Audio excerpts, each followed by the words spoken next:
airship Horizon bobbed and swayed, tugging at her mooring lines like a rebellious horse pulling against its halter.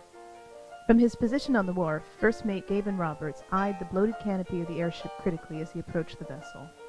Tight as a woman's corset, the airship's envelope was straining to hold back cubic yards of agitated steam from bursting loose, and the seams of the airbags were visible underneath their rough canvas cover as they stretched outward in vain efforts to find more space. Robert's gray-green eyes narrowed as they swept the airship critically.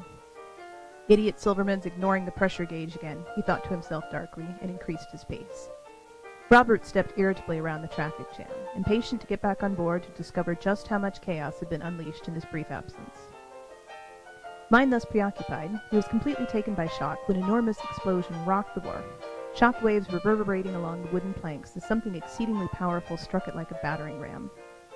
Knocked off balance, Roberts fell to his knees behind a stack of crates, then rolled quickly out of the way as one at the top teetered for a moment, then fell to the deck with a crash, spilling open and sending a battalion of paper-wrapped opium logs careening across the deck. Shaking his head to clear away some of the shock waves, Roberts was already clambering to his feet with a fairly good idea of what had just happened. He wasn't mistaken. Rounding the edge of the tower of boxes, Roberts burst into view to see the horizon wreathed in angry smoke. A gigantic hole gouged out of her hull, and her engine shrieking in alarm as the airship sagged on her mooring lines, her airbags already deflating before his eyes as he raced towards her.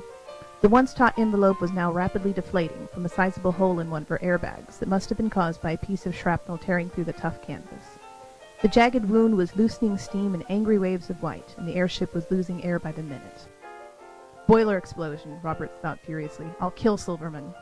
Already the wharf alarm was blaring as soldiers and ship workers poured across the deck, racing for the wounded airship.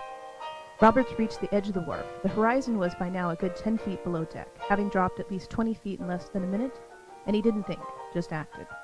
Grabbing a mooring rope and a work-hardened hand, Roberts slid the length of it down to the forecastle, which was now several feet higher than the poop deck, the ship's rear sagging downwards as equipment and cargo slid along the angled decks and filled the aft with weight, dragging the ships back in towards the waiting ground below.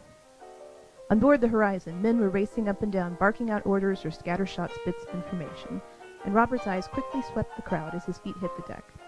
But as he assessed the damage, the groaning squeal of a nearby gantry crane filled the air, mixing with the screams of the Horizon's engines overheating and their desperate plight to keep the ship from plunging to the ground.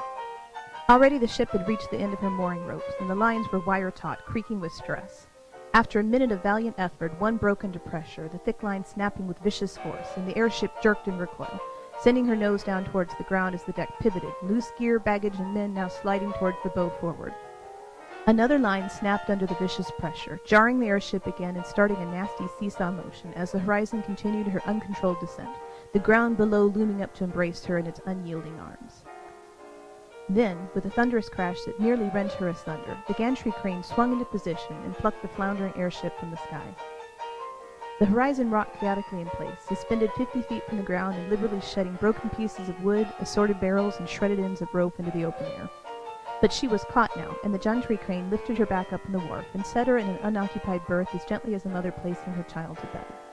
With a final coughing grunt, the belabored engine stopped, sending the airbag sagging against the mainmast as the ship rested its full weight on the berth, with the sound of groaning wood and escaping steam filling the air. So, would you like to know what happens next? Well, you know what? I would too, but I need your help for that. My name is Melissa Conroy. I have a steampunk trilogy in the makings, but I need some assistance in getting it started. So, please take a look at a project I have on Kickstarter.com that explains what I'm doing, and it shows you how you can help me get my steampunk trilogy off the ground and up in the air where it belongs. Thank you.